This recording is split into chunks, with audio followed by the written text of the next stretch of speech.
Здрасте всем!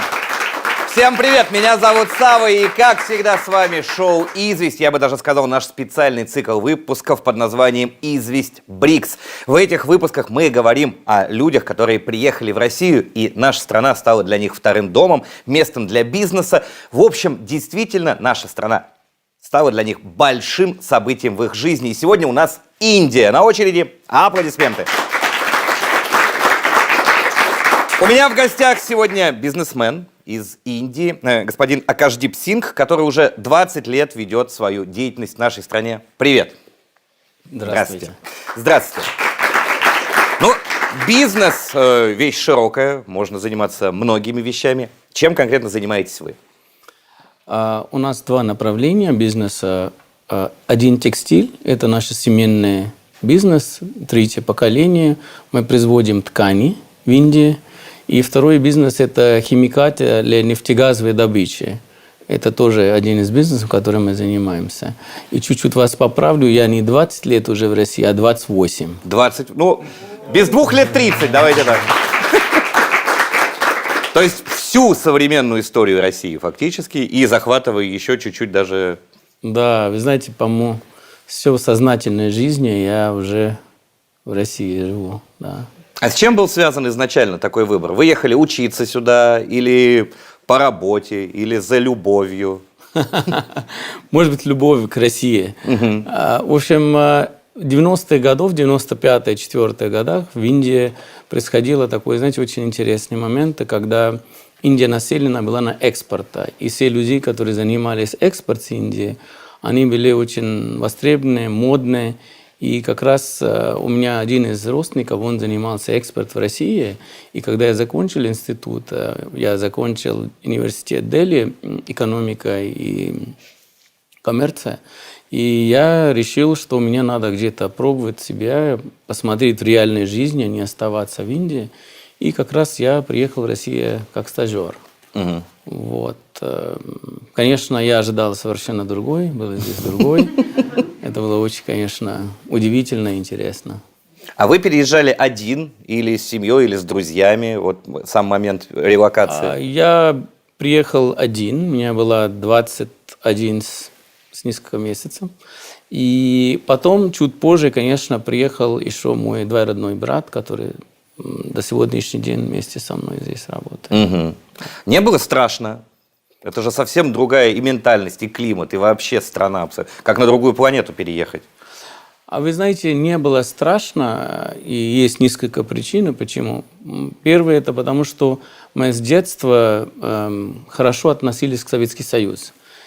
И я помню, что в 5, 6, 7 классе к нам приезжала всегда российская ярмарка книг, и мы читали книги, и они были очень интересные, красивые. И вот сложилось такое впечатление, что Россия – это сказочная какая-то страна. Понятно, что там снега много и медведей, но тем не менее, всегда было положительное отношение. Второй момент, который я для себя, подчеркнул, это то, что в любых играх мы всегда видели медали СССР, да, и это всегда привлекало, потому что все такие высокие, красивые, спортивные. И, в общем, в Индии, к сожалению, на тот момент, и даже, к сожалению, сейчас, мы в Олимпиаде, например, не получаем многие золотые медали, да, несмотря на то, что у нас население 1,5 миллиарда. В общем-то, это вот тоже привлекало, поэтому страх не было. Страшно стало, когда я уже приехал. Вот здесь уже возникли какие-то тревожные, да, звонки. 90-е годы, да, России. Не самые простые времена. Да, их не просто так же называют лихие 90-е. Да, это был, по-моему, один из самых сложных и страшных времена для России. И россияне, которые на тот момент жили, потому что люди просто не знали, что делать, куда деваться, как зарабатывать деньги, каким образом содержать семьи, каким образом детям образование обеспечить. Да? Хаос полный. Но надо дать должного россиянам, что они этот момент пережили. И, в общем, Россия сейчас совершенно в другом уровне, я считаю, в отличие от 90-х годов. Но вот вы когда уже переехали в Россию, у вас картинка и реальность начали расходиться немножко, то, что вы представляли, и то, что вы увидели. Как ваша семья реагировала, которая осталась там? А вы знаете, тот момент еще не было WhatsApp, не было видеоколлов, и вот эти вот моменты, FaceTime, это все не было, поэтому мы разговаривали обычно с международным связям, 8 и код, и так вот, знаете, гудками.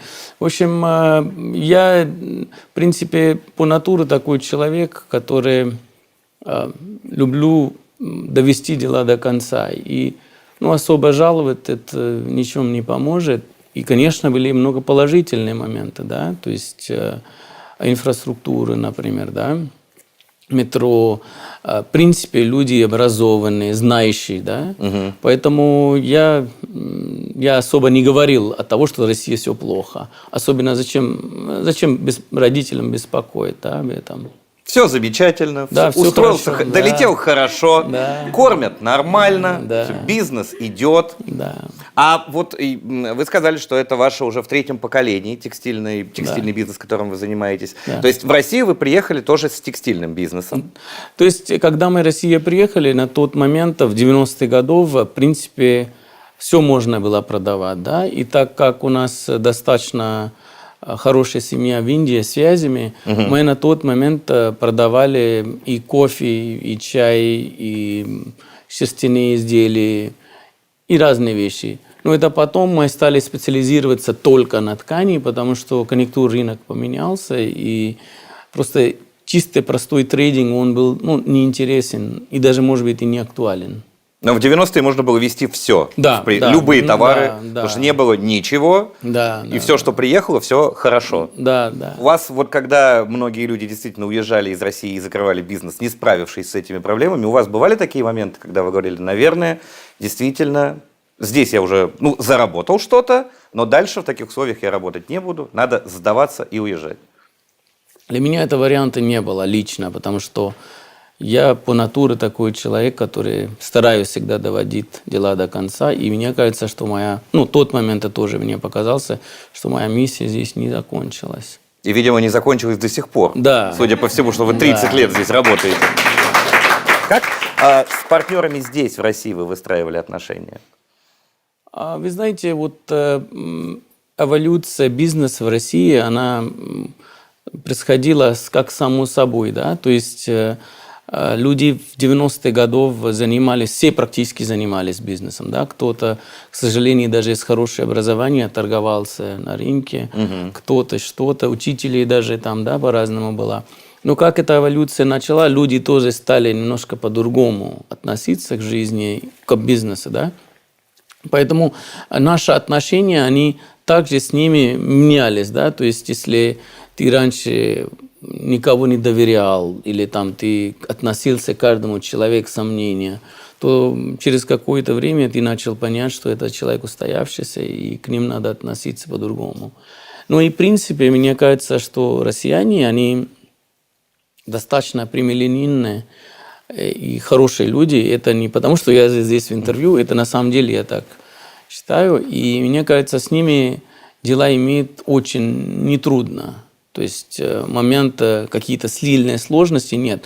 Если, конечно, человек все потерял, у него нет денег, то ты ничего не сделаешь. А так, в целом, россияне достаточно порядочные, дисциплинированные, правильные люди. Это я считаю. Но вот все-таки есть же у каждой страны, у каждой нации есть какие-то особенности своего менталитета, и явно индийский менталитет в бизнесе, да и вообще в быту и в обществе, он же сильно отличается от российского. Вот вы говорите, что с русским человеком просто потому, что он открыт, например, да? Но вот с какими особенностями вы столкнулись, когда переехали? Какие трудности были, скажем, в преодолении? Да, вы знаете, там есть несколько моментов, которые свойственны обычно российским людям. Во-первых, очень часто отсутствует тактичности, да? То есть они слишком прямолинейные. И часто они, когда там с тобой имеют дело, они забывают, что надо какую-то грань держать. Да? Вот это момент было тогда особенно. Да?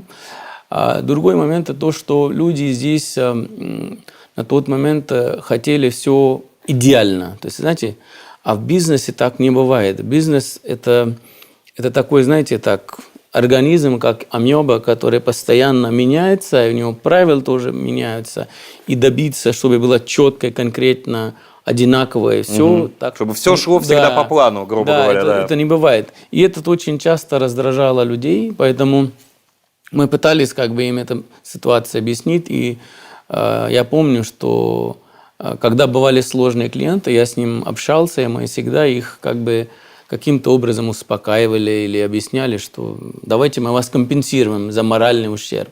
А таких моментов в других странах их значительно меньше, потому что люди понимают, что не бывает все четко, идеально.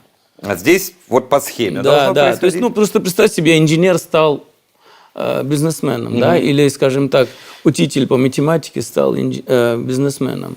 И ему очень трудно психологически смириться с того, что 2 плюс 2 только 4 может быть, по-другому никак. А в бизнесе это может быть любая цифра. Да, в бизнесе это не всегда бывает так. Поэтому, да, вот эти два момента были, которые мне кажется, что были сложны как раз.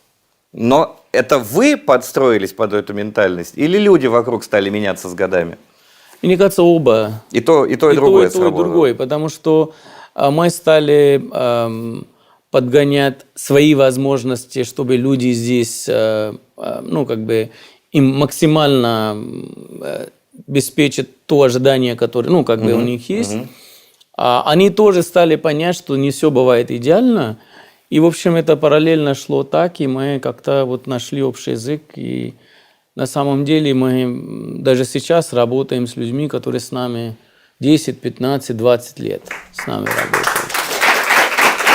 Ну вот у каждой страны есть такие периоды бурления, скажем так, первоначального накопления капитала, назовем. Вот 90-е в России был именно такой период, вот мы с вами об этом говорили, что бизнес, в общем, строился на всем. То есть главное было побольше товаров привезти, насытить рынок, который не видел ничего, и самая первая задача была заработать. Прошло какое-то время, десятилетие, первое, второе, вот мы сейчас в 2023 году живем, и бизнес, скажем так, от задачи исключительно накопить денег перешел к более глобальным, серьезным. То есть бизнес стал умным, и бизнес стал нацелен на решение и других задач тоже, и социальных, и ESG-повестку отрабатывать, и многие другие вещи. Вот вы это наблюдаете, скажем, среди молодых бизнесменов российских, с которыми общаетесь? Да, однозначно это наблюдаю. То есть, понимаете, там лет 7-10 назад никто бы не говорил бы о органике или сырье, которое повторно потребляется, или люди не говорили бы о каких-то таких моментах, которые в современном мире очень важны. А сейчас мы вот это очень часто наблюдаем, люди нам спрашивают, мы им привозим похожие подобные продукты. Поэтому я реально вижу, что российский бизнес, он меняется. И причина к этому очень понятная, да, то есть, во-первых, рынок не очень большой, и поэтому им нужна как бы свою марку как-то, знаете, там хорошо показывать. А другой момент, то, что появление интернета, она меняет игру очень сильно. То есть поиск нужной вещи, она стала значительно легче. Поэтому очень многие молодых российские компании, дизайнеры, они развиваются. И я вижу вот таких платформ, как Озон, Wildberries, ну и так прочее. Видно много-много-много российской продукции, и это очень хорошо. Да, потому что через маркетплейсы сейчас достаточно быстро можно найти контакт с аудиторией, а чтобы эта аудитория осталась, должно расти качество. Именно. И качество, и, вы знаете, вот в бизнесе, мне кажется, самое главное – это постоянство, да, то есть если ты можешь постоянно хорошие вещи продолжать делать, то ты, конечно, через определенное время станешь как бы известным. Знаете, такой есть интересная поговорка – моментальный успех занимает 20 лет. То есть те марки, бренды, которые мы видим сейчас, да, которые на слуху появляются, они годами занимались, и только мы их сейчас видим. Да? Поэтому постоянство, как говорят, консистенции, да, то есть должно быть одинаково качественные продукты, это, конечно, ключ к успеху. А как менялись предпочтения по, собственно, заказам у ваших клиентов?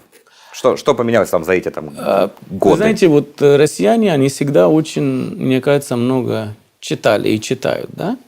И понятно, что 90-х годов выбор не был. То есть ты должен был покупать те деньги, которые у тебя есть, чтобы... Ну, на что хватает, то и покупаешь, да. Но с временем они стали, конечно, более выборочные. Больше стало отношение к качеству светоотражения. Там, знаете, все моменты тактильные ощущения, составах.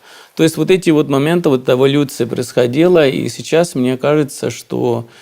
Ну, я точно могу сказать по больших городах, как Москва, Питер или еще других, люди одеты очень-очень красиво. То есть мне кажется, что среднестатистические россияне, они тратят достаточно много, особенно женщина, время и деньги на одежду. Ну, как говорят, по одежде встречают, провожают. Да? Ну, вот это точно по России. То есть спрос на более качественную, скажем, там, фурнитуру, ткани, нити, все это растет и становится больше желающих именно за качеством бежать, а не только за низкой ценой, грубо говоря. Ну, как бы всегда на любого страны есть разные ниши. Но мне кажется, что в России людей, которые хотят более качественные, лучшие продукты, она как бы растет. Но в Индии у вас тоже бизнес продолжает работать. Да. То есть он работает и в России, и в Индии. Да, да. Какие кардинальные отличия есть вот в ведении бизнеса там и здесь? Вы знаете, здесь очень как бы сложно сравнить. Мы говорим о стране, где население 1,5 миллиарда. Страна, где население против страны, где население 140 миллионов. Да? А в Индии, например, есть разные слоя. Поэтому там практически все продается. От самого дешевого до самого дорогого. Потому что всегда найдется аудитория. Рынок сбыта любой. То есть, понимаете, представьте себе, на каждой нише есть по 20-30 миллионов человек. Ну, образно говоря. Да? То есть там, например, сложно на низких уровнях цена главная. Естественно, как ты выше начинаешь, тем качество должно расти. Становится важнее. Но в Индии, к счастью, очень большой средний класс. И в Индии, к счастью, очень большое население от 16 до 30 лет. Поэтому самое активное покупательское драйверы роста бизнеса. И там они, соответственно, покупают тоже в разных ценовых сегментах и по-разному все это берут. Вы все-таки на 2 страны живете или больше на одну? Я все-таки больше живу в России. Больше в России. Вот насколько сейчас, если с нуля начинать бизнес в России, приехав, например, из Индии, вот в 2023 году, насколько это проще, чем когда начинали вы? И в чем сложнее? Ну, оно сложнее в плане того, что тебе надо очень четко, аккуратно и с внимательностью работать, потому что в 90-е годы можно было продавать все, что угодно. Хорошо, это очень хорошо в тех направлениях, например, как я вам говорил, структура уже появилась, да, то есть ты четко знаешь, что таможенная пошлина такая, или там, например, налоги такие. И если ты сделаешь эти вещи четко, ясно, то тебе там проблемы никаких не могут быть. Тебе органах никто дергать не будет, и ты спокойно можешь развиваться до какого-то уровня обязательно. Но конкуренция при этом гораздо выше, чем в ваше время. Конкуренция значительно выше, но в России все равно конкуренции очень мало. То есть, если мы сравниваем страны, как Китай, Турция, Индия, то конкуренции там значительно больше.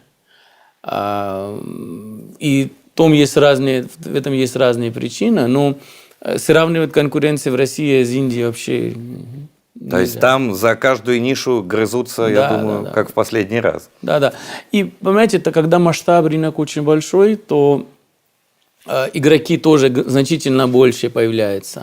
Потом большие деньги тянет большие деньги. Да? То есть, скажем так, там есть разные моменты экономические, все об этом понимают и знают, но там, конечно, конкуренция жестче. Чем здесь, потому что здесь все-таки можно найти что-то, где еще мало кто представлен. На этой поляне, например, есть еще какие-то варианты. Да. Видимо, именно поэтому вы 30 лет в России работаете. Да, это одна из причин. Ну и, конечно, мне очень нравится здесь и людей, и образовался какой-то там круг друзей, сотрудники, там, понимаете, я достаточно эмоциональный человек, и я верю в карму тоже. Ты просто так нигде не бываешь, и обязательно есть причина, где ты появляешься, и тебе может казаться, что ты все контролируешь, все решаешь, а на самом деле... Судьба все равно Да, ведет тебя в да. какие-то определенные точки. Точно.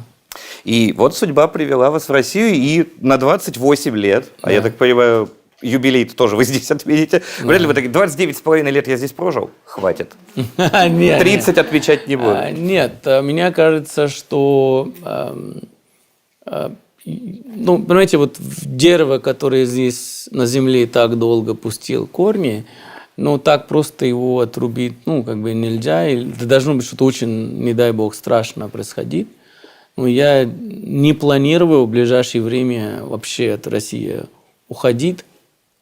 И надеюсь, что такого ситуации не возникнет, потому что для меня достаточно большая часть моей жизни, мой дух даже, он русский, да, российский, скажем так. Ну, раз вы не планируете никуда из России в ближайшее время уезжать, то я думаю, вы ко мне еще раз в гости-то придете. И мы с вами еще обязательно поговорим. Если пригласите, то... Я обязательно приглашу. Ребята, это «Известь Брикс». Меня зовут Сава. Господин Акашдип Сингх у меня сегодня был в гостях, который уже почти 30 лет живет и работает в России. Наш разговор продолжится в следующий раз. До встречи в следующем выпуске шоу «Известь Брикс». Пока!